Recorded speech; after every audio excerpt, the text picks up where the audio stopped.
pangarap, san man umabot tayo. Bati ko rin ang mga tagapagpakinig ng programang Buhay OFW ngayon sa DWDD 1134 Armed Forces Radio. Mabuhay kayo mga OFW, mga bayani ng Pilipinas. Okay, magandang buhay, Luzon, Visayas, Mindanao.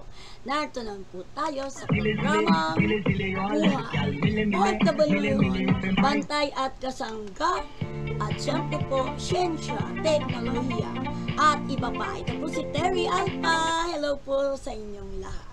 Okay, at syempre bagong lahat, batiin muna natin ang ating mga followers and viewers sa apat na sulok ng mundo.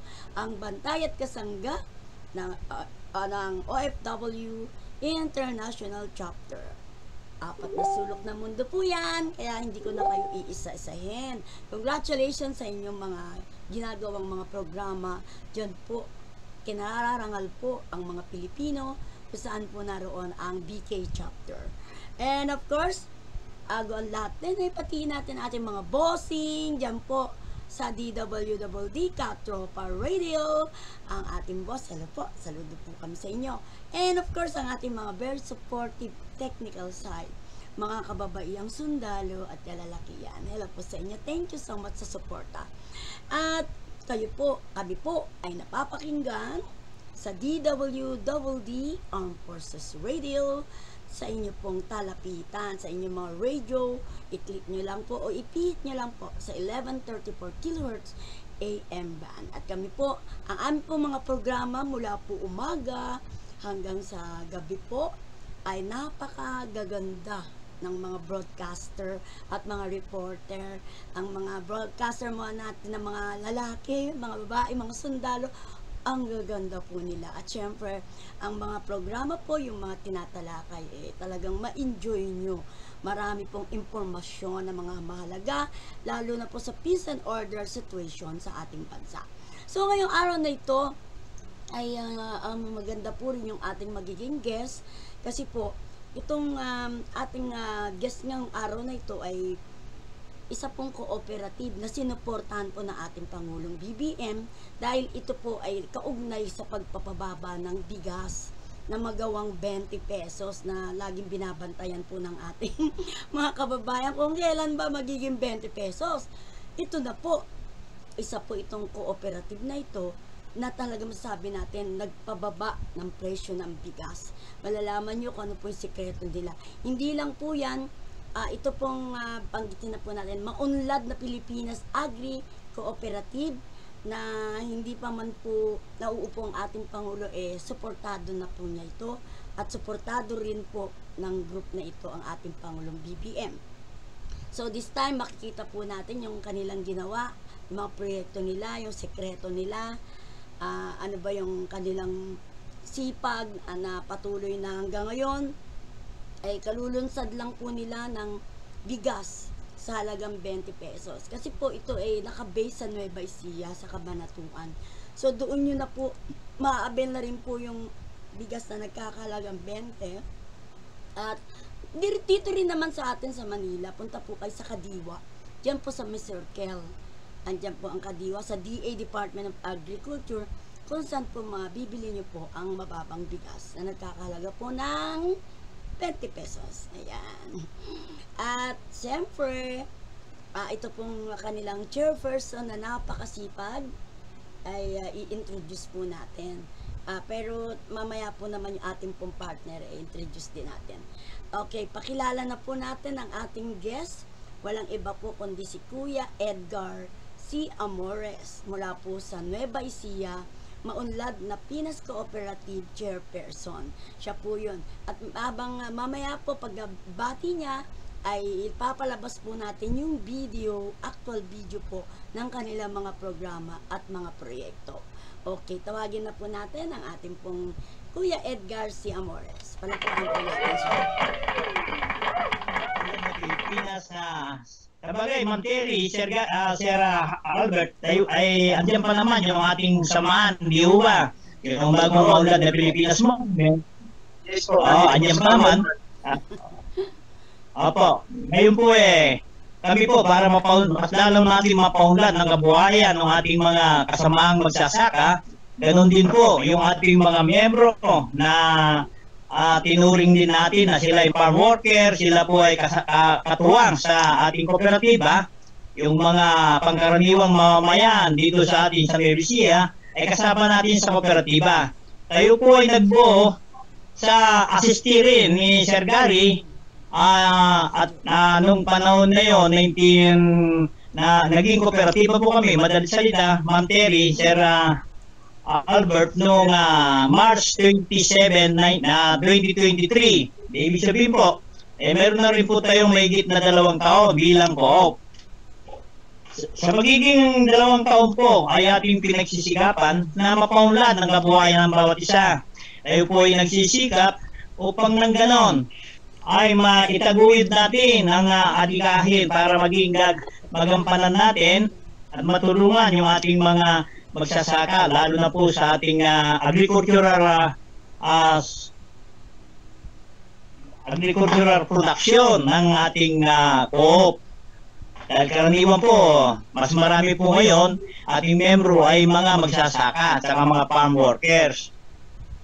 Yes. At hanggang ngayon po, Terry, bibida ko na rin, tuloy-tuloy lang po sa ating pagsisikap sa tulong po ng sangay ng gobyerno, tulad po ng Department of Agriculture. Ganun na rin po sa DOLE, sa DSWD, tayo po yung nakakaingi rin ng sinatawag nilang Sustainable Livelihood Program, mga napiling mga miyembro na nabigyan din ng tulong para doon sa kanilang kabuhayan. Tayo naman, sa pagsisikap po natin, nakahiram tayo ng kunting puhunan sa tulong din ng programa ng DA. Nakahiram tayo ng kapital sa bangko para doon sa ating pagsisimula sa ating livestock. Kaya po kami, sa ngayon po, meron po kaming naitatag na itik na farm, ano yung tawag po nito, farm farming, tsaka meron din po kaming nahingi sa DA na mga chicken.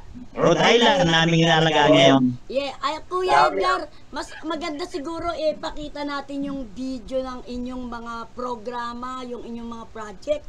At habang pinapakita po natin ay ipaliwanag niyo po kung ano yung mga yon, kasi nakita ko dami-dami niyo ng mga ng mga proyekto na nakakatulong talaga sa ating mga kabayan, siguro po i-play muna po natin para habang inyo pong napapanood ay naipapaliwanag po ni Kuya Edgar, tapos tsaka po natin siya ulit tanungin kung ano pa yung mga iba. Okay, pwede na bang mag-play? Say, go ahead.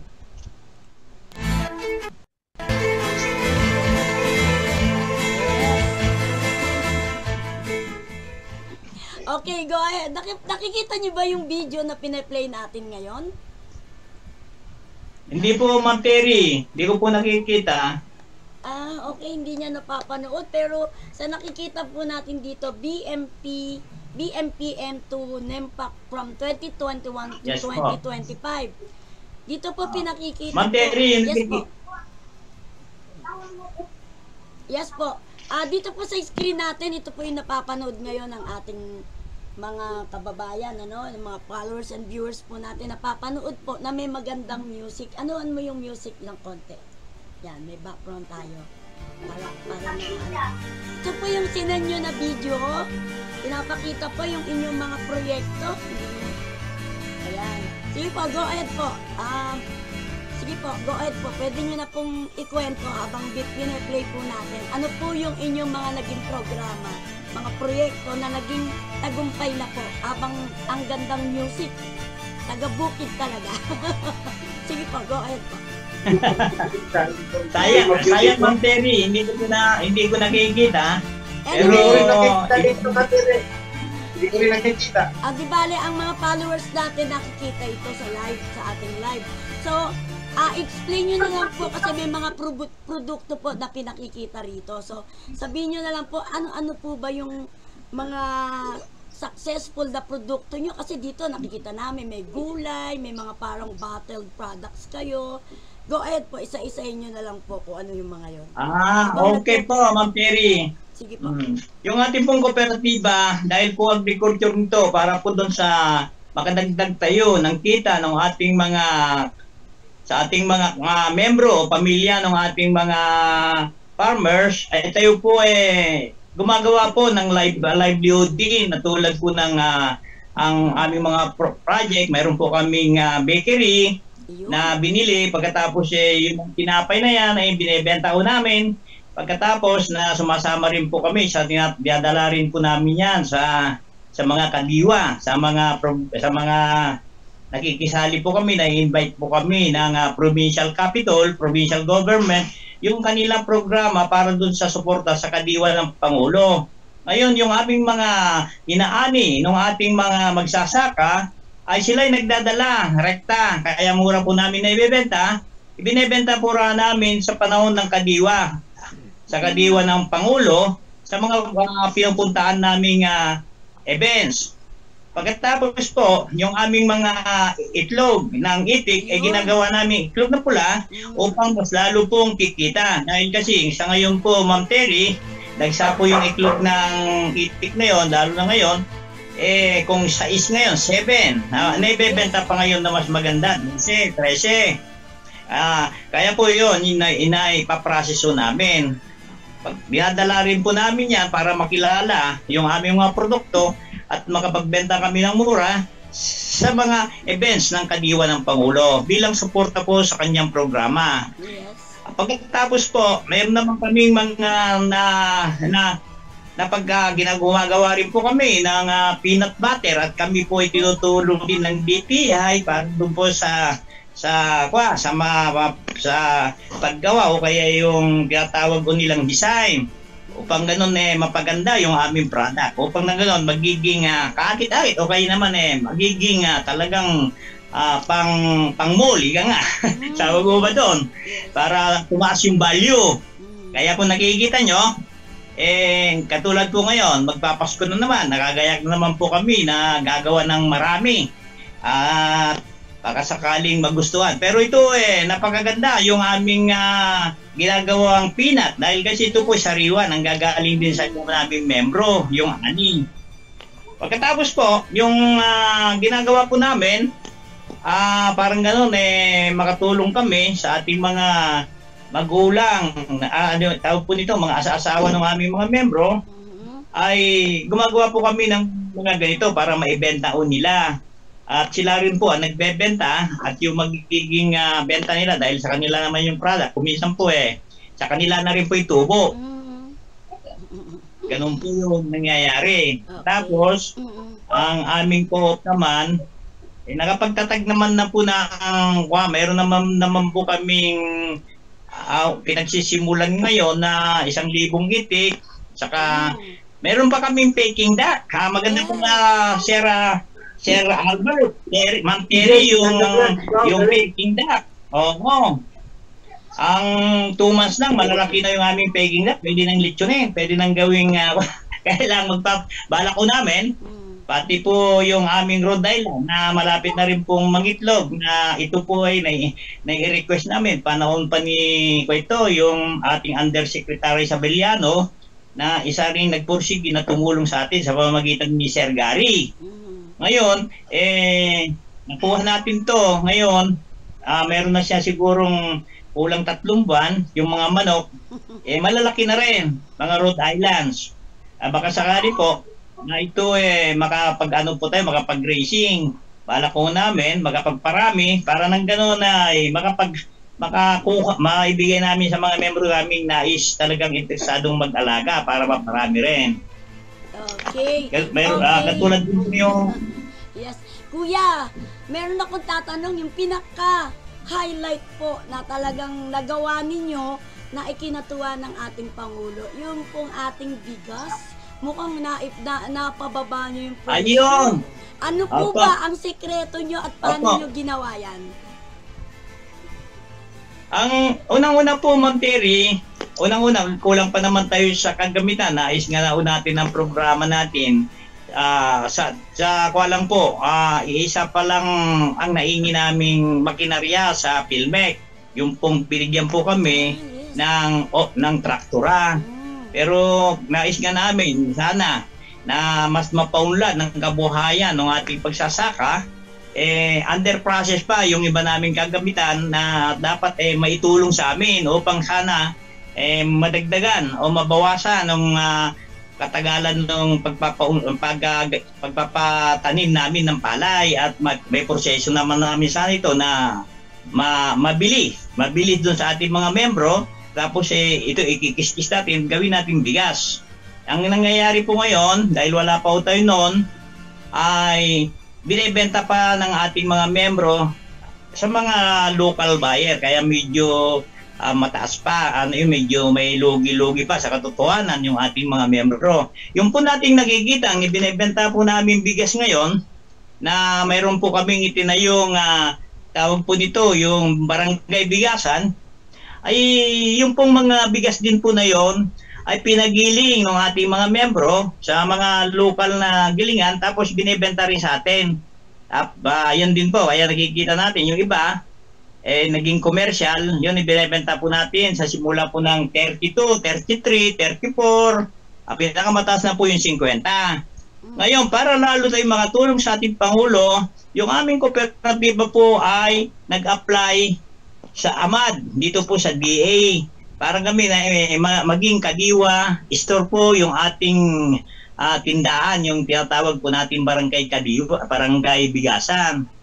Sa awa ng Diyos, Ma'am Terry, Sir Albert, ito naman po ay napagtagumpayan namin na isa na po, na-approvean po na isa na po kaming Kadiwa store. Wow. Kaya po yung Kadiwa store naman namin. Yes, sir. Ibig sabihin, President, mayroon na kayong store dyan sa Diwa ng Pangulo.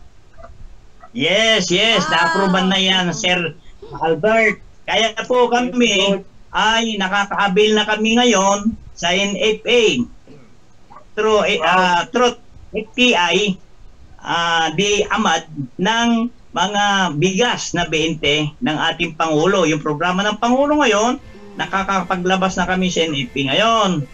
Naibebenta natin sa ating mga membro, tsaka yung mga tinatawag ko nating mahina ang kita, senior citizen, solo parent, mga kwa po ba, OFW. Ma'am Terry, yung OFW. yun, mga OFW, welcome mo sila. Ngayon, dahil dito naman sa atin po urban lang naman po dito, talagang mahirap ang buhay. Kaya po natutuwa sila. Tayo ay nakakapagbenta na ngayon ng 20 kilo na bigas. Kaya dito po sa ating Kadiwa store, unang-una po, nung nagsimula na nga po kami, siguro nung Friday, at saka ngayon, nakapagsimula na kami nagbenta. 50 kabans po yung partial na kinuha namin sa FTI through NFA warehouse dito sa Cabanatuan. At naibenta namin kaagad dahil tuwan-tuwa yung ating mga mamamayan sa ating mga membro at nakabil po sila ng napakababang presyo pero magandang bigas, magandang klase po ito na ayon doon sa taga NFA ito po inani lang nung July. Wow! Sana makarating yan dito. Pero alam ko meron Kaya nga po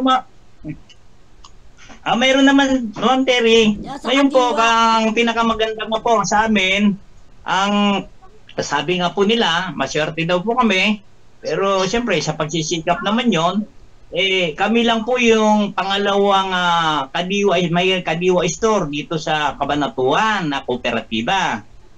Tapos 6 lang po kami rito sa buong Ebisia daw. Ngayon po sa pamamagitan pinagkaloob naman sa atin ng tiwala ng FTI at saka po ng DA, makakatulong tayo sa mga programa ng ating mahal na Pangulo para maibenta natin na mas mababa yung mga produksyon ng mga agri-product. Dahil kasi Kuya Edgar, meron naman din po na sa Kadiwa dito sa Circle, meron na rin po. Tsaka sa ibang lugar. Katire, kahit Jar, may katanungan lang po ako. Sa kabuuan yes, sir, po ba, Albert. Sa kabuuan po ba ay ilan na yung produkto na gawa rin niya dyan? Pag-ulit ko na si Albert. Ano po si Albert? Ano po yun? Yung ibang mga kabuuan, kung ano-ano na yung mga produktong nagawa ninyo din yan. Diyan. Ano na daw bang mga produkto pa ang madalas- inyong gawa na? Sa kabuuan daw po. Ang iming mga produkto, ayun nga po, yung ating mga unang-una po, dahil tayo po ay isa ng Kadiwa store, siyempre po, ang gagawin natin, Sir Albert, tuloy-tuloy lang yung ating pamamagi, pero i-schedule natin yung 20 na kilos na bigas ng ating Pangulo, i-schedule natin. Dahil unang-una po, meron din tayong mga bigas na komersyal na ani din ng ating mga farmers, pero hindi po gano'n ang halaga. Mga ito po ay nagkakalaga naman ng 32 hanggang 40. No? Nabanggit mo kanina Tapos yung ating Kadiwa, kahit naputol nga kita, nabanggit mo kanina na marami kayong itikan. So marami pa kayong balutan dyan? Balot na Itik pinipita. daw at balot. Yes. oo, Sir, Ma'am Terry, kaya nga lumapit ako kay Ma'am Terry, baka matulungan kami.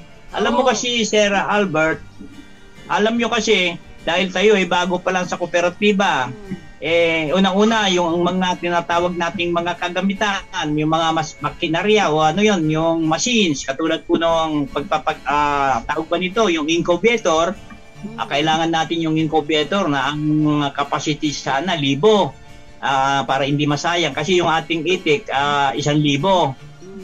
Kailangan meron tayong kulang 800 na gano'n na gawing balot para hindi naman masayang yung panahon. Tapos, kaya tayo nagre-request, magpapatulong tayo kay Ma'am Terry sa DOLE o kay sa DOST o sa ibang sangay ng gobyerno makakatulong yung sa aming co-op para sana maka-avail kami. Dahil sa totoo lang, hirap pa yung aming co-op na maka-avail yung mga kagamitan. Katulad po yung high-tech na dapat. Yes, Ma'am Terry. Kaya nga po sana kung matulungan tayo ng DOST na mabigyan ng tawag dito, yung incubator at saka ibang kagamitan para tayo ay makagawa ng balot, makapag-racing tayo, makapagparami tayo, at saka yung itlog na pula, baka may mga modelo na sa bagay, mas masarap yung binabalot talaga sa putik. Pagkatapos 15 days. Okay. Matagal kasi masira yun Sir Albert. Kuya Edgar, Yes, tatanong lang kahit po para namin. makapag-supply ka na dito sa Caloocan. At saka hindi lang yun, Ka Albert, baka si Kuya Edgar ay interesado sa mushroom. May mushroom na ba kayo?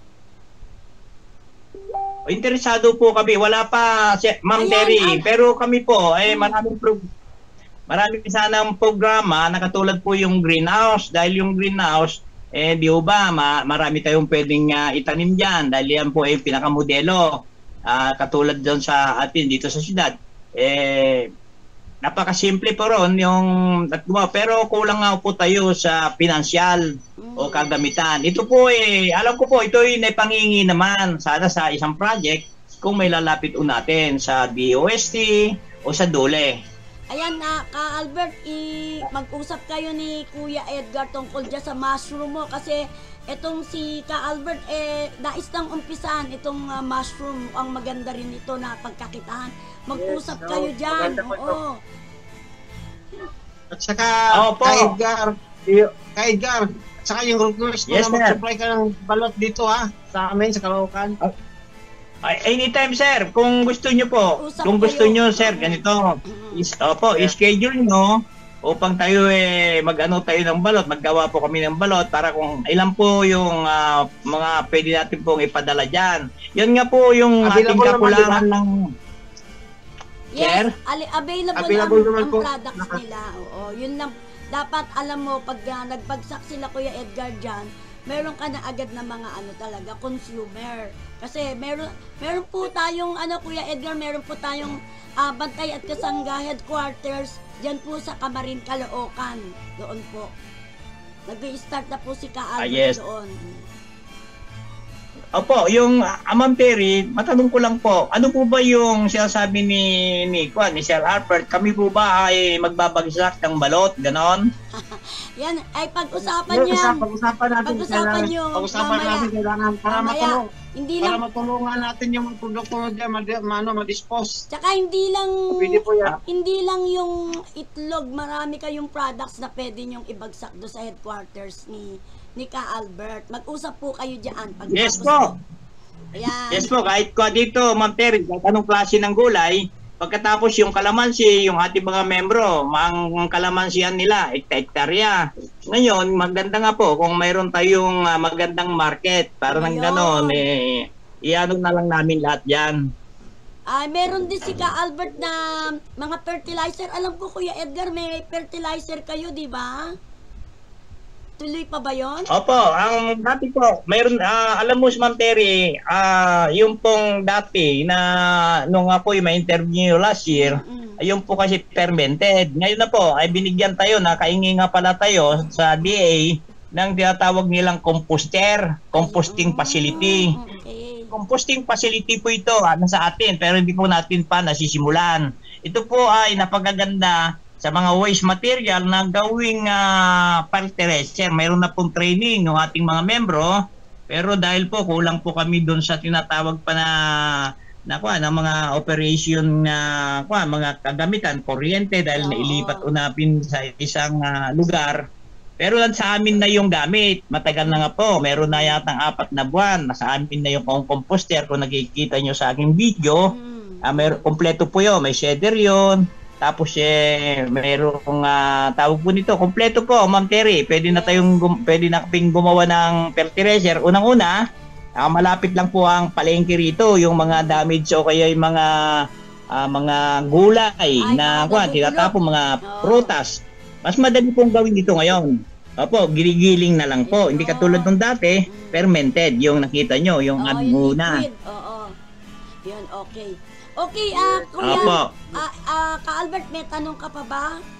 Meron tayong 7 minutes. So para, narinig ko naman lahat yan, okay, ating kasamang kaidar. Pag-usapan na lang namin kadirect Yeah, mag-usap kayo, oo. pag-respond ng kanilang mga produkto dito. Yes. Kuya Edgar, ilan na po ba ang member nyo? Welcome. Ilan na po ang member? Ang regular member nating na analyst na Ma'am Terry, mga 148 regular members. Pagkatapos sa pagkaisama natin, yung katawag natin associate members sa buong Nueva Ecija, ay meron po may 300. Okay, sa mga interesado, paano po magpa-member sa inyo? Simple lang naman, tulad doon natin, kasi meron na kaming membership ngayon, meron kaming resolution, tinaas na namin. Dati membership lang, Ma'am Terry, 500, ginawa na namin 5,000.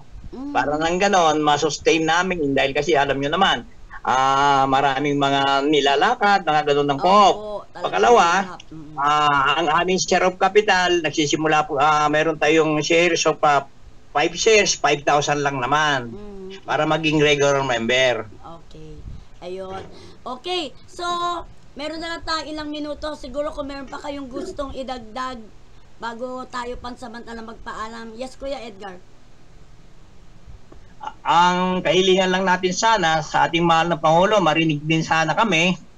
Bilang kami naman Maka Marcos talaga at malakas yung aming panalangin sa ating mahal na Pangulo, na mapansin sana yung ating grupo na una, yung ating bagong maunlad na Pilipinas Movement, at saka mga ito na tulad namin na mga naging kooperatiba, na sana matulungan tayong rekta upang yung mga kagamitan na ating iniingi para mapaunlad yung kabuhayan ng ating magsasaka, at saka yung mga ordinaryong mamamayan na membro natin dito, hindi lang mga magsasaka, mga laborers na membro natin ay matulungan sa kabuhayan sa pamamagitan ng ating mga kailangan na pangkabuhayan. Katulad po yung mga makinarya, malaking bagay po yun na makakabawas sa gastusin ng ating pagsasaka upang lalo pang mapaunlad. Okay. Kuya Edgar, ang kanilang bawat kabuhayan, Ma'am Terry. Iyon ka namin ng mensahe para sa ating mga, siyempre, modernong bayani po ang OFW. Ang tunay na po na bayani, siyempre, ating mga sundalo, ang inyo pong message sa kanila. Go ahead po. Okay. Ako po dati rin po sundalo. Ako po nagpapasalamat sa dahil sila ang tunay na bayani. Pangalawa po, ngayon po ay ang bayani natin na unang-una, ito pong mga OFW, dahil ito po ang sumusuporta ng ating tawag ba nito? Kakalimutan ko na yung Sierra Albert, dahil yung mga OFW, yung nagdadala ng mga dolyar dito sa atin, oo.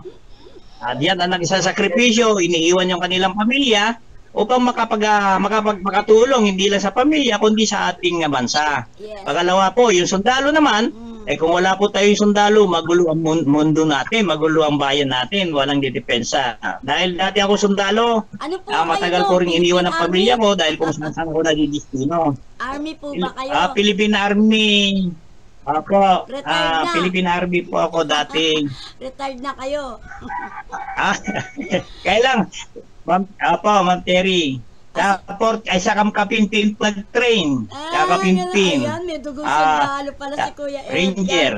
Kuya Edgar, siguro marami kayo dyan Sa tropa. masusuportahan yung mga nagbabalik loob. Di po ba? Pwede mag-join sa inyo. Mga nagbabalik loob. Ano po? Mga nagbabalik loob po. Yung gusto na pong magbago. Na mga ano.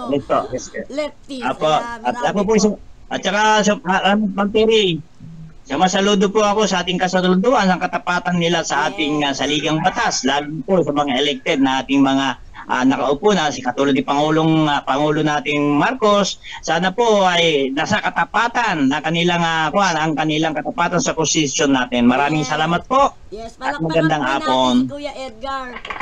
Yes, mabuhay po kayo. At syempre, Ka-Albert, ang iyong pansamantalang pamamaalam. Go ahead.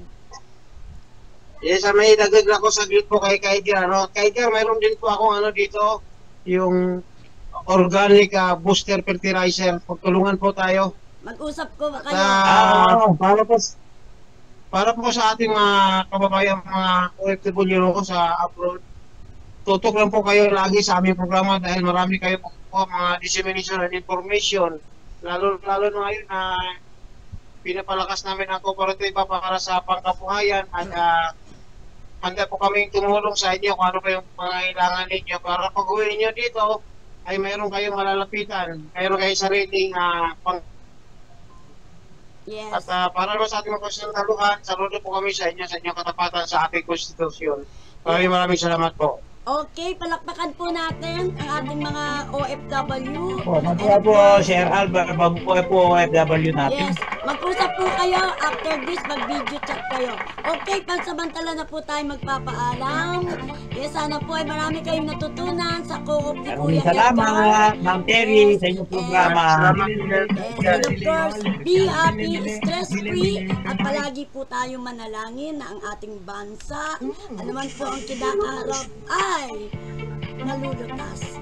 Ito po si Terry Alba para sa programang Buhay OFW ngayon, Bantay at Kasangga, Siyensya, Teknolohiya. Maraming salamat po. God bless po.